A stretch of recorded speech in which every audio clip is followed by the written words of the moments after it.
I chose something different. I chose the impossible.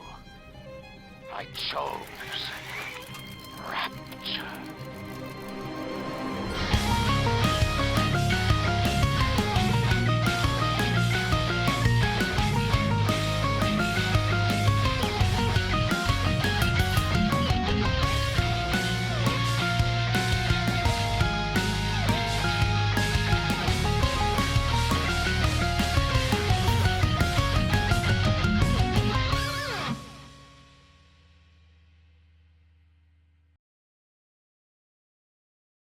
Welcome back, everyone, to our part 2 of our Bioshock for our video game book club.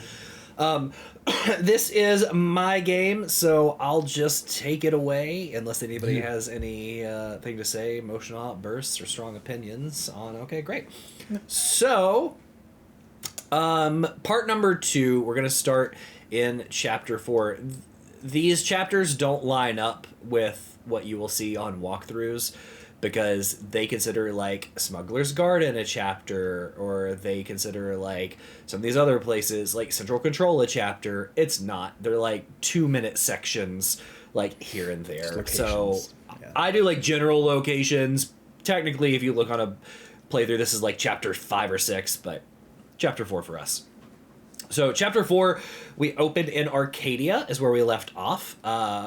And Arcadia is a little bit different. It's the first place we've been in Rapture that visually has some style to it. It's a forest. We kind of open up in this nice little like park, and it's got like a tea garden. And Arcadia was built to give the citizens of Rapture a little quaint place like the surface. So you have like your tea garden and a meditation garden and the forest and so on. And it's just supposed to be your little park underwater, right? So this was a nice change from like the medical pavilion or the docks that we just left. Other than just the look, there's not a whole lot going on here in the first part of the level. To the southeast, when you first come in, you might encounter a locked door because it's like a little cemetery. It's a little cemetery mausoleum door. Did you guys figure out how to open that? No. Did you not? Okay. I don't remember. I didn't know. There's nothing important back there. It's like I don't even think it's an audio log. I think it's like some grenades and some other stuff.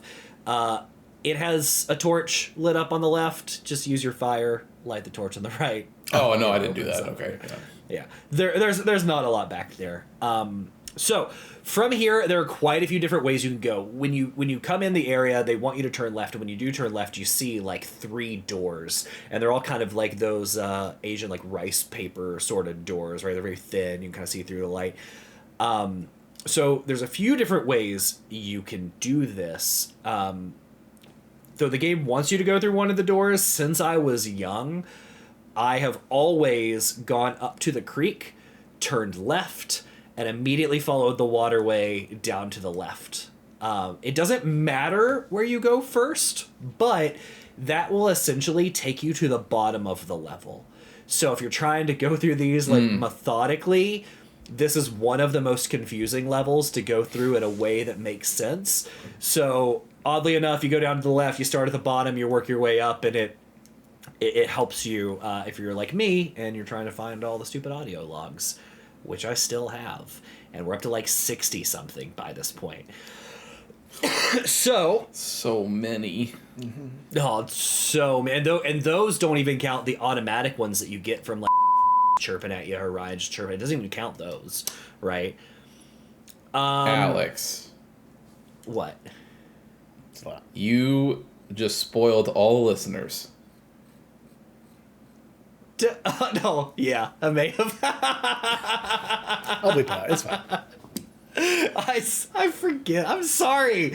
I've played this game too much. So, so funny. Anyway, thanks for tuning in this week. Roll it. So when you get into this area, especially if you go the way I do, you're quickly introduced to a very brand new type of splicer, which I think is the last one we encounter in the game, the Houdini splicers. Oh, sure. Yeah. Magic right. splicers. So we have the plasmid splicers. Well, they're all plasmid splices kind of. We have the lead heads, they have the guns and the wrenches, and we have the spider that crawl on the wall and throw the little like hooks at you. These guys, we have the nitro that throw the fire grenades. These guys just poof in a cloud of smoke and like poof back, and they can have a variety of different skills. They can throw the fire, they can attack, whatever. They disappear and reappear. Bamf. Yeah. So they're cool, but I think they're the last ones we run into. So this level is loaded with crawl spaces, with turrets, with splicers. There's 3 little sisters. If you're one of those people that remember to take photos, then you can level up a bunch of things in this level. I shouldn't shake my head like, oh, I forgot. There was a conscious choice on my part. Yeah. I get it. So I get it for both of you. And Christian, for you, I get it because you've played this game, so you're a little bit more familiar. No, I didn't do it when I played the game either. Like I think that method is awful. It's helpful for more damage. I'll give you that. Like if you really need more damage, for Preston, I know Preston's maybe playing a different difficulty, but like for Preston, if you want an easier time, you get a few of these leveled up, and like the ones that are taking a bunch of hits go down pretty quickly. Or like the turrets, if you level the turrets all the way up, it's an insta hack. So you run over and you just go like square, and it's just like pudding, and it's you. So there are some benefits to doing it for Big Daddy. Oh, there's extreme benefits to do it. I just think the method for doing it is bad. Yeah. And you get tonics out of it too. I wish they just get like an automatic photo button, like rather than, because I don't like how you have to switch from whatever weapon you have, pull out your camera, take a photo of them, and then have to pull out you can press a quick button, but still, like it's just I just wish there was a quick button for the camera to like get me quicker snapshots, so I can just boom snapshot and then get back to fighting. Yeah. Just do the same thing that every game has done for the history of forever. You either hack a certain number of turrets, or you shoot a number of turrets, or you shoot a number of people, like whatever. As soon as you hit a certain threshold, you just unlock the fucking critical hit thing. It is not. It doesn't have to be this giant. Because you do the camera. The reason the camera is so fucking stupid is because it is forced damage. Like you are to get good shots to be able to get what you need. They are in your fucking face, getting ready to swing a wrench at you. You gotta be like, well, I gotta eat this. Take a fucking photo, and then he's like, anyways, whop chow, and then you gotta switch to your thing, shock him, shoot him, and move on. But you're just taking chip damage for at least 3 photos, all the way up until you have fully, leveled up whatever it wants you to level up, and then you can finally be like, okay, good, done. I can never take a photo of you ever again, and then I can just start killing you now. And my argument is that anytime that a game has a mechanic where at the end of the mechanic you go, ugh, thank God I never have to do that part again, it doesn't need to be in the game. Fair. I mean, it does make the most sense because you're actually doing research to learn how to do more damage to them versus just like randomly killing things and leveling it up. But I don't know just so we're clear, taking a Polaroid photo of something is not research. Yeah, no. It's not a Polaroid. You don't know that. It's a rapture. It's exactly camera. what it is. It comes out and it slowly fades in the color. That's a Polaroid. Yes, it is exactly what it is. It's a rapture camera. All right, real quick before we move away from that, what's the top ranking? Is it S ranking for like maxing it out, or is there a different A? A ranking? Okay. I just didn't know. Yeah. I started to do the big daddies because after a while, if the little girls aren't there, they're not attacking you. So I'm like, well, I can just take these real quick and just get more damage on the big daddies because they're the ones that take me the longest. So, all right, cool. I just want to know. Yeah, or if you just have the invisibility perk, that's true. Just sit in front of it and take pictures all day. Yeah, you can usually get 3 on most enemies. Big daddies, you can sometimes get 4. Just depends on what they are. And then they kind of do this thing where if like you go through, not if you go through a normal door, but if you go through a loading door. So like if you, go into on the map, if it shows you in a different area, and you come back, then you can usually take more pictures of the same thing. Okay. So it's kind of lenient. So it doesn't always work, but like 90% of the time it works. So at this point in the game, splicers do take like a lot of the same amount of damage. This is the last level where you can kind of do that 1 and 2 combo. Like from here moving on, enemies will start to just ramp up for some reason. And it is like a drastic ramp up, but they level, like that's where it is. It's like this one, and then like the second half of the game, it's like the 2 different like you end damage up unlocking pools, so much stuff. Yeah, I can see how they would want to do that. Yeah, you do. So, let's see. So, the story with this level is the whole Fort Frolic was designed by Julie Langford, and it's like this huge ecological area that provides all of Rapture's oxygen. However, by the time we get there, Julie is there, and she's still trying to do research and trying to keep Rapture running, but the area itself has really been taken over by the Saturn 9, which is a cult that we run into. That's where these Houdini splicers come from. And when we come in, you see it in the very beginning, there's a main area where the splicer just gets, like, lit on fire by one of the Houdini splicers, who then just, like, disappears. And it's safe to say that these Saturn 9 are a bunch of dicks. So as we're exploring the area, Andrew is like, he starts talking to us, and he was like, hey, I'm gonna put a stop to you. I'm not gonna let you help her. I get that, like, she provides oxygen to this whole place, and I live here, and I need oxygen, but no, fuck you guys. I'm gonna put a deadly herbicide in the system, and I'm gonna kill all the plants. Yeah, I know it would kill me too, but fuck it by this point. So that's what he does. He starts killing the plants. And he kills Langford through that as well. And what we do is, when we get into her office and we find her dead, we find an audio log that tells us about a Lazarus vector. And this Lazarus vector picks up on research that she has been doing that can reanimate plant life. So she's like, hey, if you can collect the resources for this Lazarus vector, you can put it back into our machine. It will bring all of these trees back to life, clean that herbicide, and we're good to go for another day. So pretty basic. You explore around, you get the ingredients through various ways. One of the rooms is full of bees, and you have to gas the bees to get them to calm down. Run in there, find what you need, get back out before the timer runs out, gas them again, while fighting waves of enemies, just to make it fun and difficult. If you stay in there too long, you start getting stung, making it fun and difficult, right? So, fun times. If you have the natural camo tonic, it really does come in handy. A lot of places you can just kind of, like, stand in the corner, let the splicers go by, you can kill them really fast. Or if you don't have that, you should equip it, because for the rest of the game, like, there are plenty of times where this just comes in handy. It comes in handy later this level. It comes in handy in the next level, or in Hephaestus when you're doing stuff. Which tonic? The natural camo. It looks like natural a chameleon. Camo, yes, okay. Right, yeah. So when we get the Lazarus vector, we put it in, and that's exactly what happens. We bring everything back to life, and Atlas comes back on, and he's like, hey, head to the metro station. Let's make our way to Central Control. On the way out, if you hadn't explored enough to encounter this before, just north of the door you leave to head to the metro. So, like, you come out of Julie's office, or that area, the metro's to your left. If you look right up the hill, if you haven't done this already, a Houdini splicer is just, like, standing up at this newly opened cave area, just, like, flexing, which is really just, like, you know, doing the whole, like, arms up flexing, which is kind of goofy. And you run in there. He's one of the Saturn 9. He's wearing the mask. You fight him and kill him, and then you just get, like, a little bit of stuff on the cult. You see, like, astrological signs written on the walls and glowing, and they have, like, weird... They have, like pumpkins and other stuff, like, as offerings. So they're very pagan, the wicker ritualistic. Women? Oh, hanging around? They are. Mm-hmm. They do have wicker women, like, hanging, and they light on fire when you're fighting the Houdini splicers. There's 3 of these caves in total in the level. You don't get anything special for killing them. You just get, like, audio logs.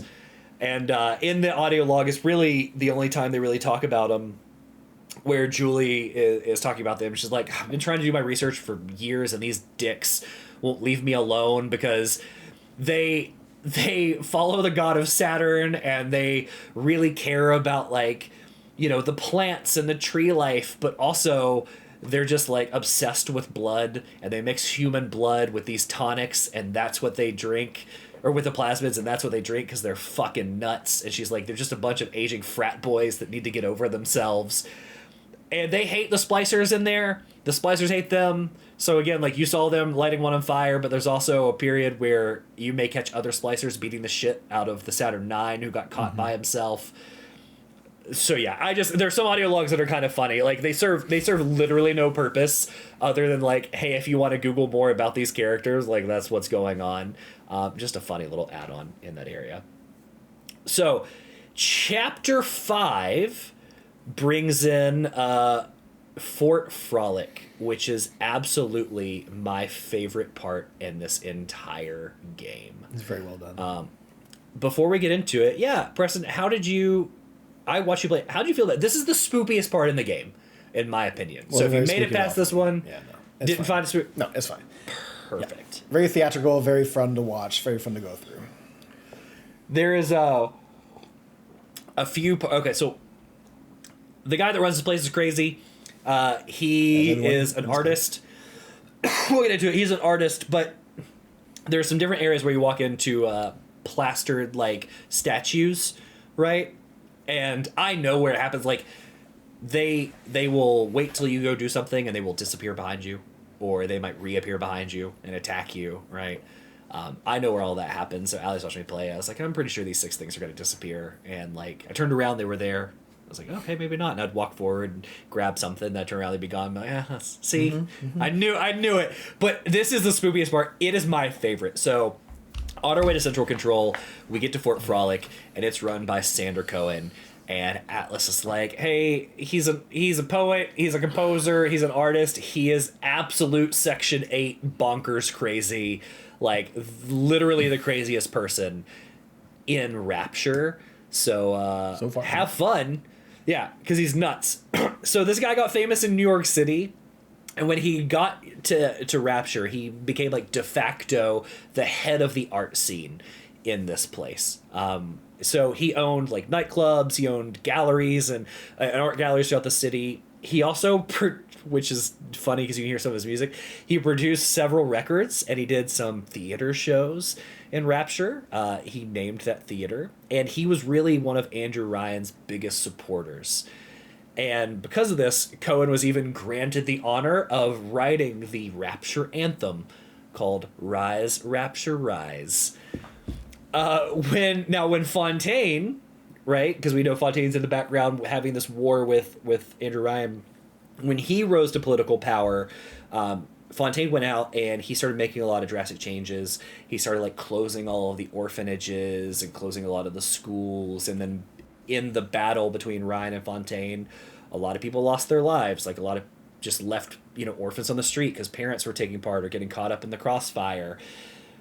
Cohen took a lot of these orphans in, right? And they became his little followers and his little minions. But Cohen is also the freaking worst. And the ones that didn't become followers, he just trafficked. He just sold to other people, mainly Ryan Industries, who turned them into little sisters. Now, all of this brings us to 2 other characters that play a part in Fort Frolic, which are Jasmine Jolene and Anna Culpepper. So they were both really good friends, and they were also in the art circle, and Jasmine was like a singer with Cohen, so she knew him really well. And through that, Jasmine was introduced to Andrew Ryan, and she became his mistress. And through their relationship, Anna, being Jasmine's friend and also an artist and knew Cohen, was given a position on Rapture Council, so she became very powerful. So with that, Ryan never really liked Anna because he thought she was like a little too progressive and a little too outspoken, unlike a woman. Just needed to shut up and do her thing. They didn't really get along.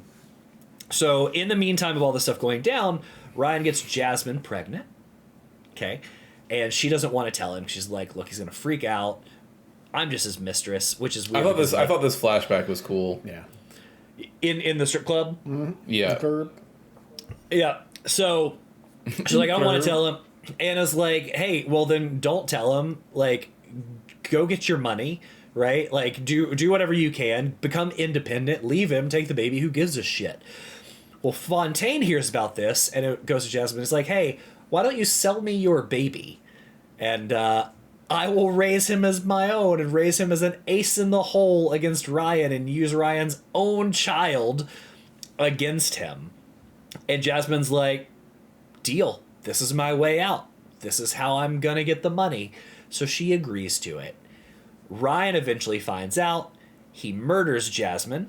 And that is the flashback and where we go in the room and we see like her corpse and everything.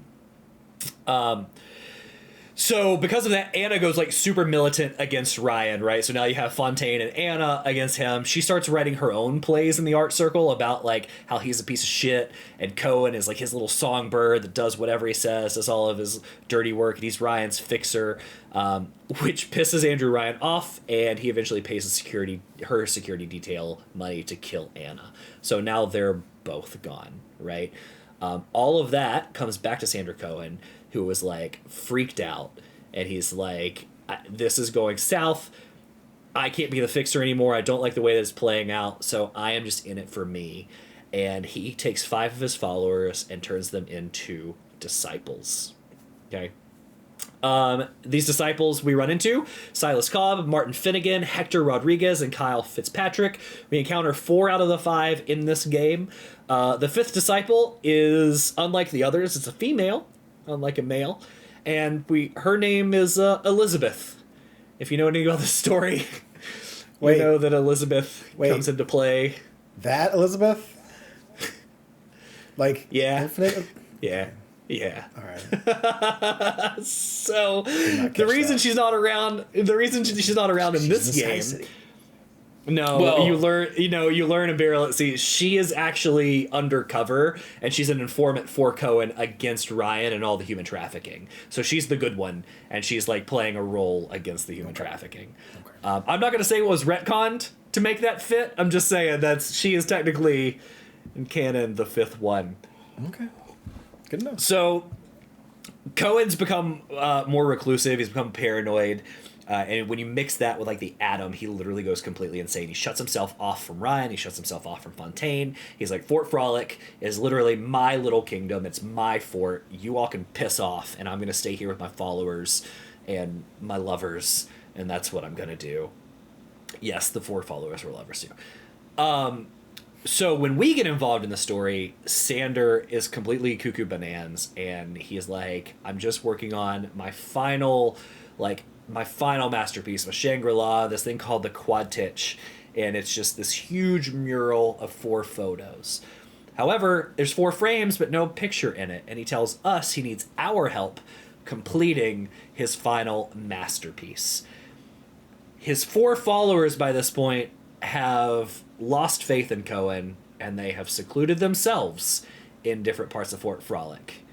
And they're like, we're just going to stay over here. And he tasks us to go around, kill them all, take their photo, capture them in their last moments of pain, and put it in the photograph. The way this plays out, the first one is the coolest. You walk up, you meet Sander in the theater. You see, I think it's Ryan was it Ryan? Shoot, it's Fitzpatrick. I think it's Kyle, who is tied to the piano with just bombs everywhere, and Sander's like making play the perfect song, and he doesn't get it right, and everything just explodes. And I looked away at the wrong time. I'm like, what am I looking for? Like, what are we supposed to do in here? I look away here, boom, like, fuck! Oh, it's already gone. Okay, all right. Unfortunate. So you take his picture, yeah, and then Sander's like, go get the others, bring it back. You do bring it back. When you bring back 3 out of the 4, Sander actually like loses faith in you, and he's like, I'm not sure that I want to go through with this, and I don't love that you're going around killing all those people. And he turns on you. You fight his waves of people, and then he's like, oh, okay, sorry, just a moment, a lapse in judgment, like, you're good, please go get the last person. You put the last one on, and he comes down the stairs in just glee and spotlights, confetti's going everywhere, little horns are going off, like, you've done it. He's congratulating you on your work. And from here, you have a moral choice in this game that impacts a couple of things a little bit differently than the Little Sisters. But you can either kill him or you can not kill him right there. So let me ask you guys, what did you decide to do? Did you decide to kill him, or did you decide to let Sander I didn't even let him get he barely started talking, and as soon as I put the thing up and then my gun was able to come up like out of the cutscene, I was sitting there, even beforehand, I was just mashing the trigger to be like, wait, and then the shotgun blast goes off and it hits him, and then he's like, okay, I guess we're fighting. I'm like, yeah, I guess we are. Like, yeah. Yeah, I noticed that the reticle turned red as he's walking down the stairs. I'm like, that's the weird, because he's not fighting me. I'm like, let's see what he's going to do. So he slowly makes his fucking way down those giant-ass stairs, goes over to that little cage, opens the one so you can get the pickup. The plasmid. The plasmid. And then I'm like, they're just going to let me leave without him I'm like, okay. I'm like, I start walking. I'm like, you know what? He was kind of a dick. I just killed a whole bunch of fucking people. And he had all the people like covered in like plaster or whatever. I'm like, fuck this guy. I shot him, and then we took him out. And then I got the other section opened up. So Preston, I was watching by this point, and I'm cleaning the car, so like I'm on mute, and all this is happening with Preston. I hear him go, "Oh, I don't have to kill him. You can leave him alive." And I race over to my phone, I unmute it. And by this point, Sander has like gone over and he's opened this like locked plasmid behind it. And I'm like, oh yeah, totally, you can leave him alive. Like, you don't have to kill him. And I'm like, I go back on mute, and I think that's that. And then I hear Preston just like, boom, boom, boom, boom. And I was like, you kill him? He's like, yeah. And I'm like, okay. I tried to talk about, that was to try to be my hint to be like, don't kill him. Okay, but just so we're clear, if the game... first of all, I did not know this, but if the game's moral choice is that you should leave him alive, like as is the good choice, that's fucking ridiculous. That is It's not. Okay. So it's really the same. It's the same outcome. It just happens at two different times, and you get different stuff, which is why I tried to tell Preston to not kill him. So if you're like me, Christian, I did what you did. As soon as like he came down and I could do it, I just pulled out my wrist and went bonk, and I did it, and I went, oh fuck. I was like, I wasn't supposed to do that, and I looked at my previous save like 2 hours ago, and I'm like, fuck no, because you I was like, I'm missed not the going back tonic. and do that again. Because I did miss the tonic, right? And I knew immediately as I did it. But if you kill him, you can loot him, and you get a key. And if you take the key back up to the theater, there was a soul-locked room. That's his office. You can get in there, and you can get other tonics. You can also use the key to get in the cage beside the tonic, where there's a chest. Yeah. And it's like $500, but I was maxed on money, so it didn't fucking matter. If you don't kill him, you get the tonic. Stuff plays out the same way, which is how we get to Hephaestus and whatnot. You will meet Cohen later, but you will meet him in his apartment, and you will kill him there. He has to die there. But when you do it, you get like an achievement, an audio log, another more powerful tonic, and some other stuff. So you actually like, get more for letting him live. Yeah, he's not good, and he doesn't get off scot-free. You still kill him.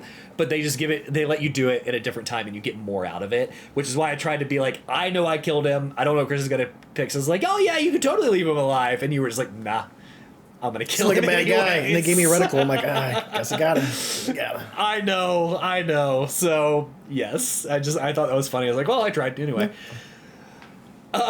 So chapter 6, we end up at Hephaestus. This is probably the most linear map in the game. So Hephaestus is Rapture's core, and it's the main power I think I was system. running all over this one.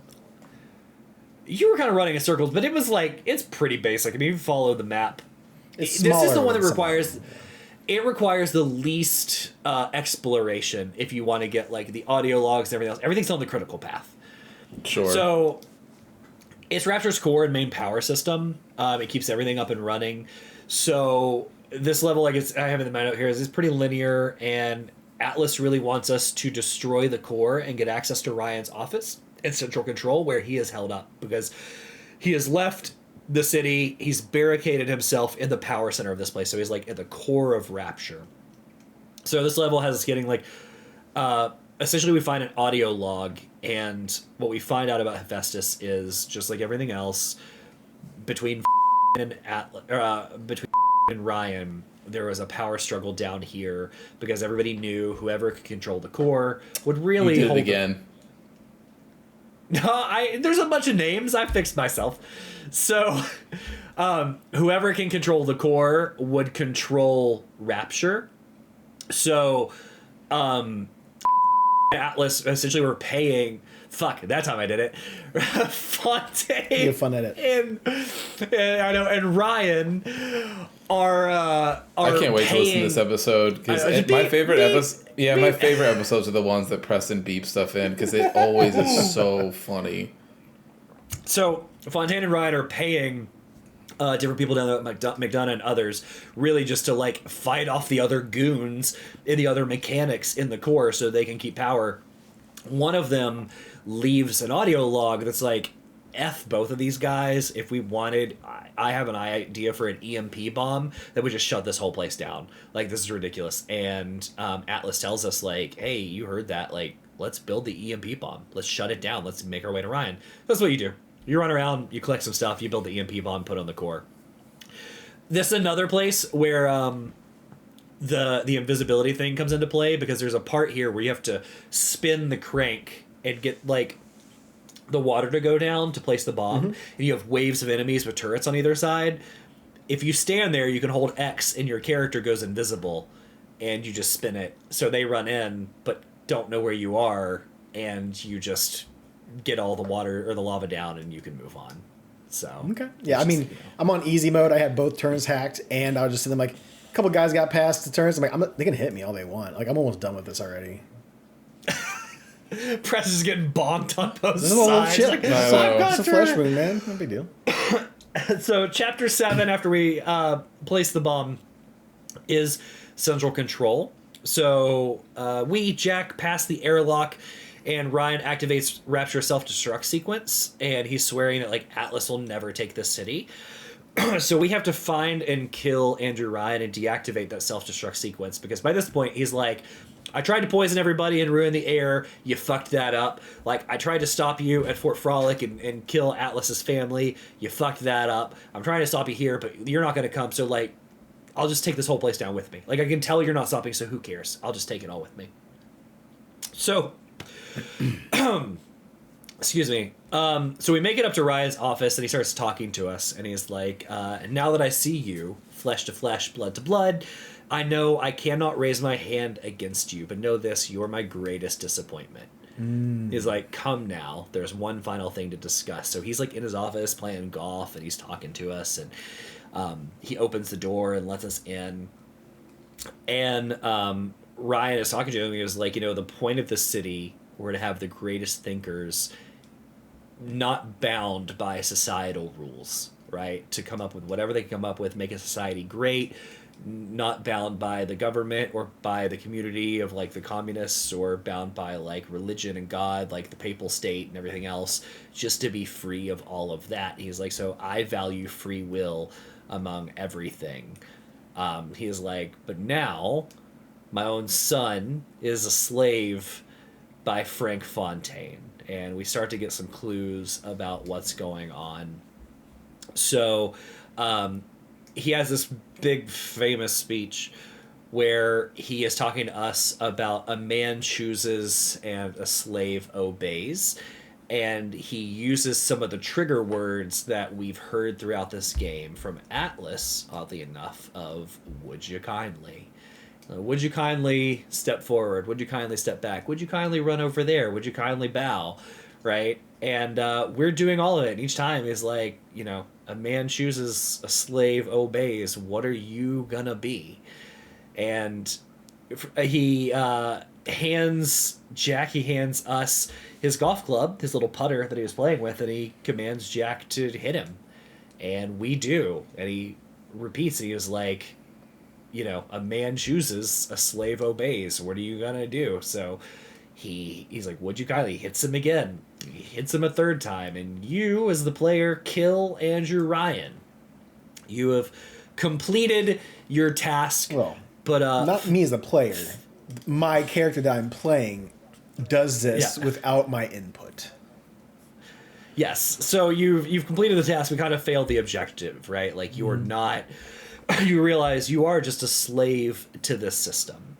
And as you do this, I can find my notes here. Atlas commands you to grab the self-destruct key, that bio key, and go deactivate, like, the self-destruct timer. And as soon as we do, Atlas reveals his true identity. And he lets us know, boy-o, that he is not this man Atlas. He is Frank Fontaine, essentially a spook and a spy and a con man that has spent many lives playing other people, including a Chinaman, which doesn't age super well. He spent months as one. But He does has- say that. He's like, I spent 6 months as one. And you're like, okay. I wonder if he pulled like the Sean Connery in that James Bond movie, to where like they just got him some prosthetics to like move the eyelids a little bit differently. Probably. I'm like, I'm trying to man for months. I gotta wear those prosthetics all day. Probably. So we realize, like, everything's been leading up to this, and you can pretty much figure it out. And there's even a part before this where you can make it into a little side room before it's central control, where you see a bunch of, like, photos hanging on the wall, and it's like, I had it here, it's like, Tenenbaum is on there, Riot is on there, Su Chong is on there, all these different people, and they're tied together with like red lines, and then like just kind of written in paint or blood or whatever it's supposed to be. It just says, "Would you kindly?" So clearly, like, this plan has been going on for a while. It ties all these important like council people of Rapture together, and yeah, like I said, we just kind of see like we're actually a cog in the system. What happened with Jasmine is she did sell her kid. We are that kid. Mm-hmm. Fontaine did raise us to be his ace in the hole against Ryan, and we did kill Ryan, helping him gain control of everything he wanted in Rapture. This is where this level ends, where our playthrough ends. Actually, this is the end of it, and I've played this game so many times. It still hits for me, but like I know what's coming. There were even like audio logs we got where Ryan is just like, they said it would be too hard to build this in the sky, it's too populated to build at other places. He was like, the question wasn't could we build Rapture at the bottom of the sea, the question, the answer is like we couldn't build it anywhere else or whatever. And like I'm literally saying this as it's playing, and Allie's in the room playing her Hogwarts game, and she just looks over, she's like, I think you need to play something else. Right? So, like, I know. I even did a depressant at one point in his playthrough. Like, I came off. I forget which one that was. It was like there's a time to create something else. Like there's a time to build and time to destroy and so on. I was doing that one as the audio log was going, which was funny. But so for me, like, I get it. For Preston, for you, like, how does this hit? Like, did you have it figured out by this point? Because they do, from Fort Frolic on, they start to drop major hints, but I think they do a decent job at hiding it. So how was that for you? Yeah, no, I mean, I try to put the audio logs in the background as I'm going through, but a lot of times I'll get cut off by either Splicer or one of just the random logs, the narrative logs that get given to you as you progress. I had no idea. So I had no idea that, Atlas was Fontaine. Couldn't have convinced me otherwise until he did the oh boyo, and then he changes his voice. I'm like, well, fuck. But then like the whole sleeper agent thing too, to where it's like, would you kindly? I'm like, okay. I'm like, probably at that point I could probably start to piece it through, but a lot of that happened pretty quickly as far as you finding out. So like as I found out, like it just kind of came to me. Like if I stopped right there to where like Atlas says he's Fontaine. I got the whole sleeper cell, like, Winter Soldier, say some words and you can control me kind of deal. Like, if I sat on that for, like, a good, 30 minutes or so, I'd be like, you know what? Putting 2 to 2 together, talking about that kid, like, I probably was going to be that kid. But, yeah, no, I had no idea. Like, it was still definitely I'm like, oh, what a twist. Like, it was definitely a surprise. I mean, we're talking 20 years ago, so... And I never got spoiled on it. When I was in my teens... This blew my freaking mind. Sure. Right? Like, I was, because to your point, like, so they do a good job they do an interesting job, and it's funny, like, as a player, just play casually, you don't really pick up on it, but most of the story is given through audio logs, but occasionally there are a couple of things that happen in these weird, like, staticky ghost flashbacks, right? And that one with Jasmine is one of those where, like, you see this ghosty flashback and you go in there and you get the audio log too, and it's like, hey, this one's kind of doubly important because if you're not going to listen to the audio log, like, we're going to give you a little bit if they're of that, forcing like, you to listen to that actual flashback. It's probably important, yeah. Yeah, and you see it and you're like, oh, okay, yeah, like, he killed his mistress, and like, that's pretty fucked up. And more, sure. Like, yeah. The baby's not around, like, oh, it's weird. And then, like, outside, there's another splicer that is waiting for you that's, like, harder than normal to kill because one of the followers, when you listen to that, he's like, oh, they want me to kill Anna? Like, I don't want to do that. So I started to tie this together. But I think it was masterfully done because you do that in Fort Frolic. But then Hephaestus is pretty quick, and it's right into central control. So, like, if you're like, oh, okay, like I said, the mistress thing is messed up, but I don't pick up on anything here. But then when they give you the room with everybody tied together and the trigger words are like, would you kindly, it's right before Ryan. So like the reveal happens in such a masterful way as far as pacing. It's like, here's a little bit, maybe you're smart and you're like, you have suspicion, but most people probably won't. And then it's just like, boom, boom, boom. The big hints are right there before they tell you. Yeah, right there. It's really well done. And I was actually really happy with the way this playthrough worked out, because I think the first one ending on Atlas's family being killed by Ryan was the big set piece at the end of the first one, and then this one with the reveal was like the perfect set piece to the end of this one. Now we know where we're headed to the end of this game, which is actually bringing down Fontaine, right? Because all the memories we thought we had about a family have been implanted. So we are that sleeper The AJ. whole point of the end of the last one, where Atlas's wife and kid got destroyed, was that Fontaine's wife and kid, or was that just like a whole setup kind of deal? You know, that's a great question. I actually didn't look into it. I believe it's fake. I think that was a setup. I think he just had either a couple of random bodies or just two random people your vision gets blocked, right? So like, to my knowledge, it's all fake, and then he just has that happen there.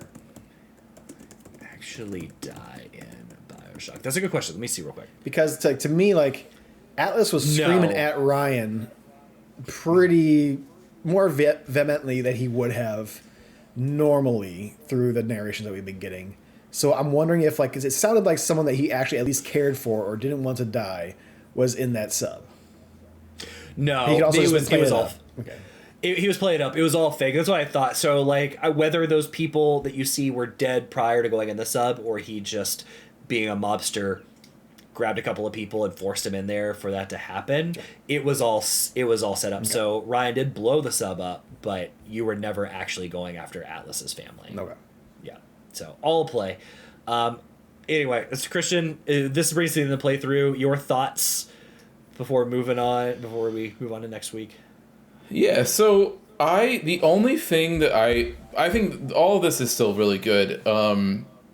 The only thing, and I'm sure that there's an answer out there somewhere, but something that I have never understood my entire time of playing this game, or since I've played it, I only played it once.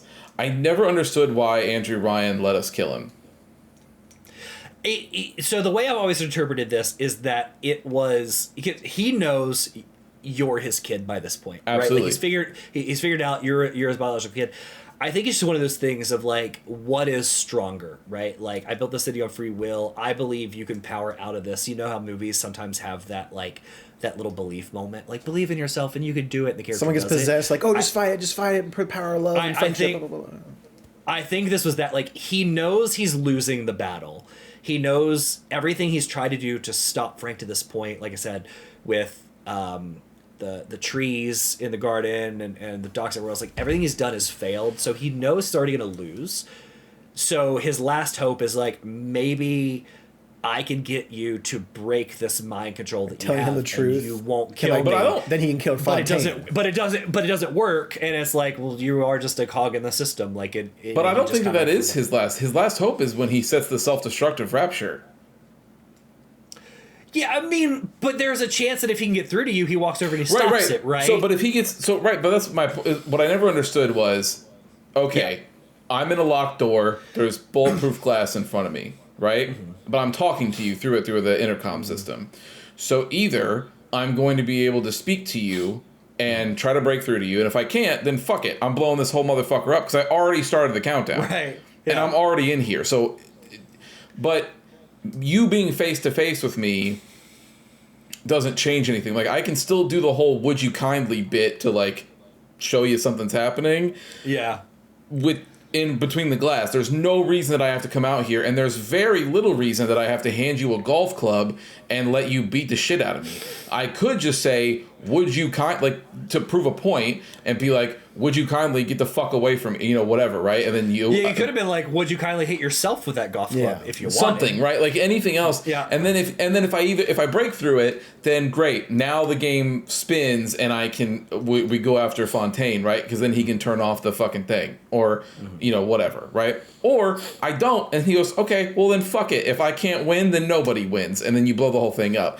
But I've never understood, and maybe there is a reason that some, like crazy lorehead has dug out somewhere, but like, for me, I was like, I just don't understand why you're doing this. Like, it would be one thing if there was no self-destruct, right? So then it's like, okay, we're gonna have this moment, and I'm going to try to break you out of it, and then you're gonna die, right? But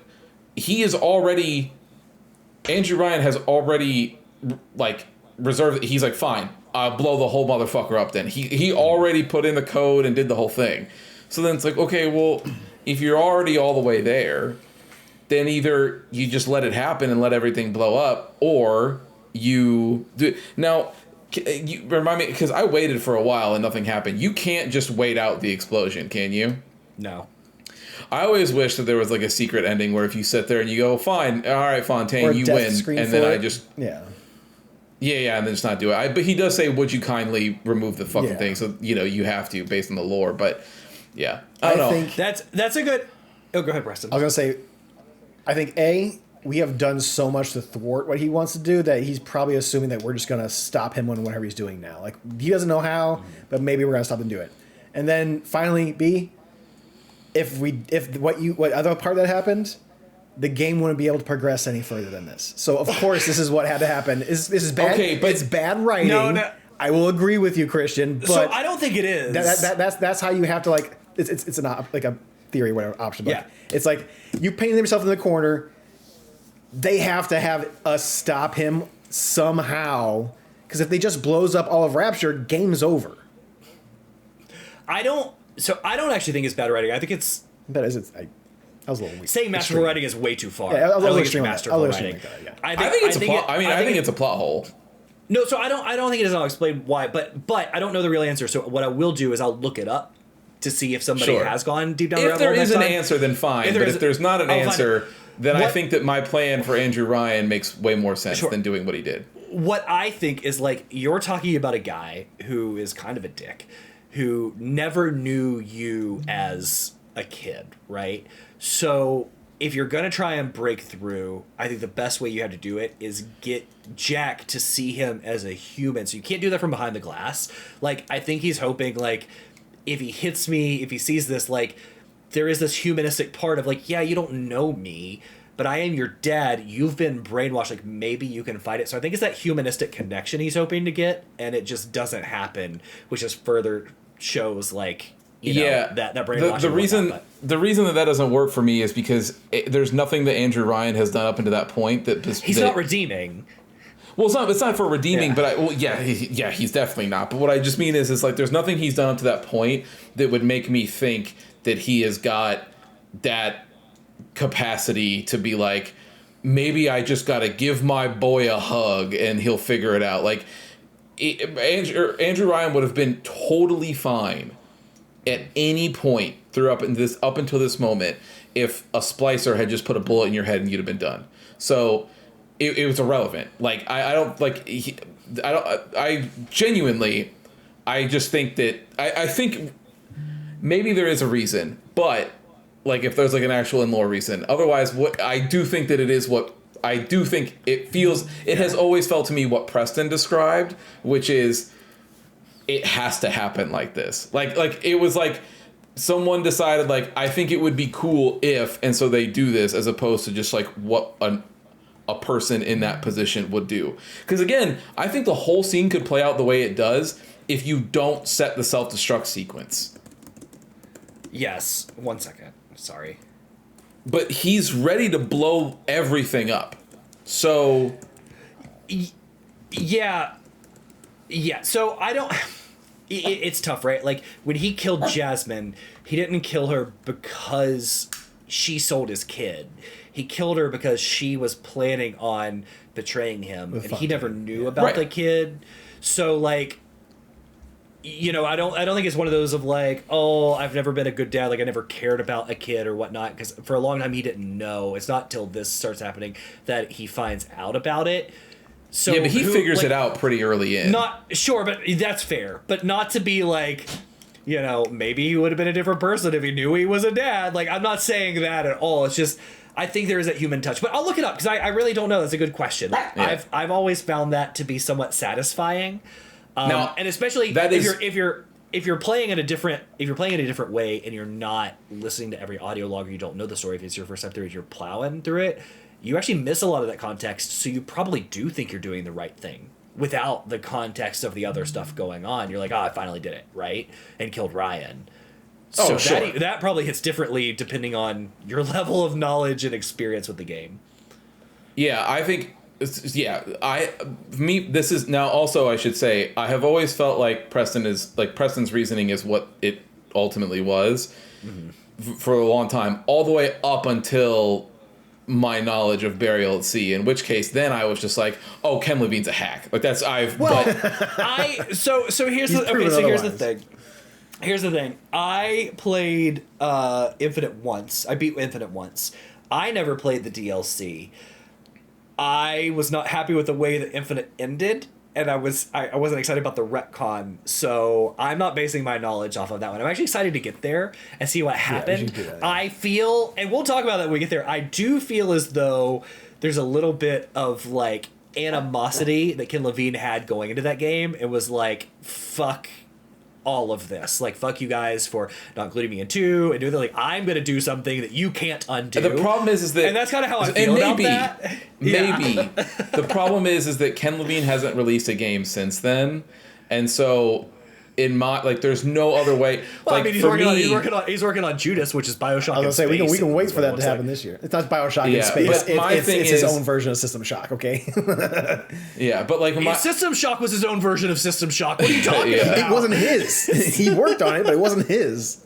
Yeah, my thing is, it has felt to me, this whole series, that. To me, it was telling that, because I believe that Bioshock 2 is the better of all 3, and it's the one that he had nothing to do with. And so I was like, man, it really seems like this one just kind of got away from you. Like, you had a good idea, and then you couldn't get it across the finish line. Yeah, well, I don't know. We'll talk. That being said, I do think, like, like, in a vacuum, right? Like, outside of my like picking at it, in a vacuum, I think the whole thing is still great. Like, I do think, like, the, him, Ryan having the whole moment and, like, arguing with you back and forth and, like, trying to get you to do these things. Oh, hold on. I heard the furnace kick on, but Guido pushed the door open, so I was like, let me just deal with that now. Lucky you're cute. But, like, the whole back and forth, right, of, like, the would you kindly, and then hearing Atlas's voice play back in your head and doing all that other stuff, and you're like, fuck, yes, he has been saying that every single time, right, like, all that stuff, right? So I still think that's all good. It's just, little particular thing has always bugged me, because I've always, like, why would you let me do this to you? But then, on the flip side of it, it's then, again, that was pre-Burial Sea. Now, after Burial Sea, I'm just like, I told you guys last time, every single corner I walk around, I'm like, oh, Elizabeth's just right there, we just don't know. So that will be my homework for next time, to look up if somebody's dove into a real answer for that. The Burial Sea thing, that's why I think, like, Ken Levine came into 3 with, like, a big fuck you sign on himself, right? Because even when it goes back to the canon of, like, Elizabeth was, like, the 5th disciple of, like, none of it makes sense, because, like, Sander had 4 disciples that were all men because he is a gay man and they were his followers / lovers, right? Like, that's established. So then it's like, oh, well, I mean, Elizabeth was the one odd one out because, like, she was never a lover because of her gender and stuff. It's like, yeah, because she's a retcon. Like, what do you want? Like, it's not. I don't know, dude. There's infinite lighthouses and infinite bookers and whatever. Anyway, yeah, we'll I think, yeah, we will. But I do think that everything, like, the most frustrating thing I think about this is that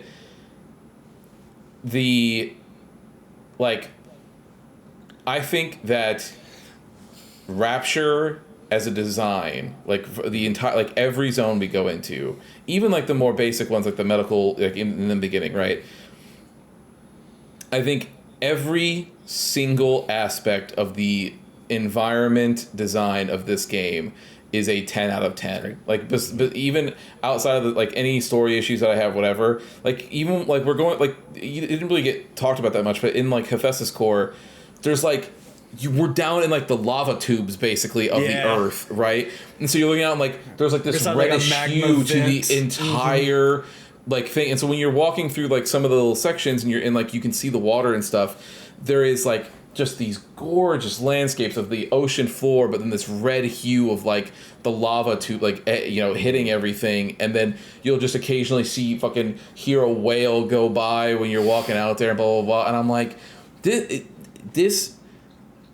all of that is so expertly put together. Like that part of this game I think has aged like wine. It is so. Yeah, it's very, very good. It ends up being, like, for me, like Rapture, as like, especially more than in Infinite, because I don't find the area design in Infinite to be that good. You don't like Columbia?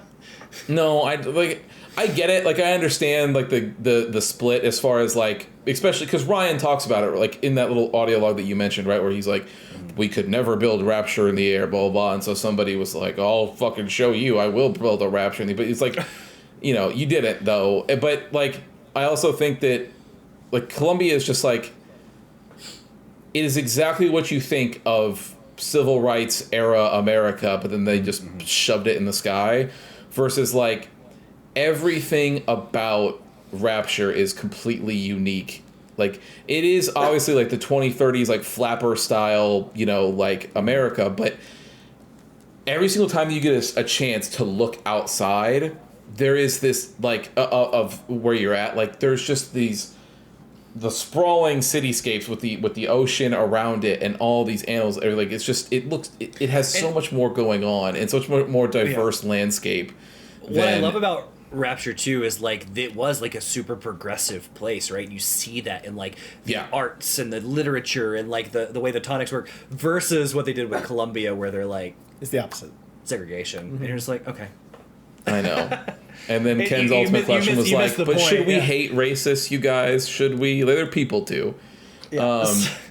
Which also, that leads me to believe why, that was what I was going to say. That's also, even like regular Infinite is what leads me to believe that maybe Ken just wasn't up to the task. But, yeah, I like that's been my favorite part of going through this game. Is just like the museum piece of just like, of Rapture. Because there is one thing in this game that will never get old, no matter what Ken either did or did not try to do to it, is that Rapture is, as an area and as a design concept, a fucking slam dunk. Yeah. So, as we finish up here, I will say, because I told these guys offline, but didn't tell you online, they were right. Rosie is mentioned in the first playthrough. You can take a picture of Rosie. Rosie is the bouncer with, like, the turret, like the rivet gun, and then like the different helmet. The big daddies typically worked outside. Rosie's worked inside. But we do encounter a Rosie. We hear it in an audio log, I think is what it was. But Mr. Bubbles is the big daddy bouncer. I don't know that we ever hear Rosie. The main reason why I know that is because I have it to where like it has a descriptive stuff on. So like if I hover over a sign, it'll show it. If I hover over a person, like a Rosie, it'll say Rosie. So I saw Rosie a couple times. I'm like, oh, I've seen a Rosie. Yeah. Yep. So you're right on that. I just wanted to correct that. And then I was going to say, the last thing I was going to say, man, so like I was watching Preston play, and you guys are playing on Steam, and it is very pretty. Remaster looks very good. On the PlayStation 3, it's also very pretty. And when I kick it on, dude, this is not a Bioshock conversation. It's just a general conversation. 2K spins around, like 2K, and it hits. And like I remember the day where you would see like THQ Nordic or like 2K. Well, no, back then it was just THQ. THQ Nordic. Just THQ even like, and it was just so exciting to even see some of these like dev tiles pop up. And anymore, like, it's gonna be a good one. It's gonna be a good one. Yeah, sometimes they just pop up now. It's like, okay. Yeah, you see Blizzard, you see BioWare, like, oh. It doesn't hit as they good hit so anymore. much. I know. Yeah, there like, used to be ones that was like it. There was some back then that just you were in for a treat for like as far as the game. You know what would be a fun list to do is best opening like stinger, not intro for a game, right? But like your best like the opener, right? Like for an example is one that Preston and I see every single time we boot up Tekken. But it's one of my favorites. But it zooms in, you see a ring. It says Bandai Namco, and then 2 feet slam down, and then it zooms out a little bit, and there's 2 fists, like they're like Jin and Kazuya are about to punch each other, and it's like, but Bandai Namco's right in the middle, and you're like, That's real good. That's real good, guys. Yeah. Like, I think that'd be a fun list to do. I'm sure we'll get shit if you don't include the Sony Marvel tag now that the Sony Games just does the Marvel thing. That's one of the worst ones of all time. I agree, but people will be pissed if you don't include that LucasArts did one. it best because they changed it for every single game that they did. Which one? LucasArts. When they every single game had a different intro with that LucasArts thing coming up, and it was always great. It's always based on a certain. My favorite LucasArts one is probably the Force Unleashed era, where like the lightsaber's like spinning around and it gets, and then he like shocks it and that little thing. I was like, that's cool. Yeah, I think that's my favorite one. They have. You're right though. They have some good ones. Yeah, that would be fun. Cool. So they just hit different. So yeah. Anyway, we're gonna finish out this game next time. We're gonna play it to the end. This one might be a little shorter, just because like the last couple levels of final boss fight. Really the length of this last part also comes into if you want to backtrack, because now with the bathysphere and the metro station, you can go wherever you want. I doubt you guys will be. Right. So it'll be totally fine. No big deal. I'm so disappointed because like as soon as I killed Cohen, I was like, I fucked up. I should have waited. And I would have been able to probably come close to platinum in this game, and now they're going to be like a tonic thing. I'm just going to miss a tonic, which is going to be frustrating. The other thing is what I read. So in the final boss fight, right before the end, the screen flashes white, you can pause. I told you this, right? You can change the difficulty and get... They patched that out on the PS3, so I can't even glitch it. It still exists on everything else. It exists on the HD remake, it exists on everything, but they patched it out on the OG PS3, so... Amazing. So, all right, everybody. Well, thank you for hanging out with us. Join us next week as we have a new weekly prologue, and don't forget to join Preston with his Star Wars Sundays, and then check back in as we finish off Bioshock, and then we'll hear from Christian for what's coming next. The first game in a long time that's not a Metal Gear Solid game, so yeah. Can't wait to see what that is. I'm next, aren't I? Am I not next? No. Christian just did Rising, didn't he? No, you just had... Wait, was that before Wolfenstein? Asked Christian the other day, he said he was next. I can't even remember anymore. I have to look it up. I always thought I'd go after Alex. I'm pretty sure Rising was the last one. Let's look it up. We got time. Give me a minute. No, Rising was the last one. No, Preston's right. It's the next Wolfenstein game. I'm the one who edits these and spends hours on them and loads them up to the YouTube. So I'm not. You literally just said the sentence I don't even know anymore. Because you guys confused the fuck out of me. It's been a long day. You did say. Okay. I just put up part 2. Part 2 is the only one up there. So, okay. All right. Well, then we know what that is. Yes, cool. So, thanks for hanging out with us, everybody. And with that chaos, Preston, you know what to do. Would you kindly hit it? I chose something different. I chose the impossible. Thank you for listening to another episode of The Testing Room.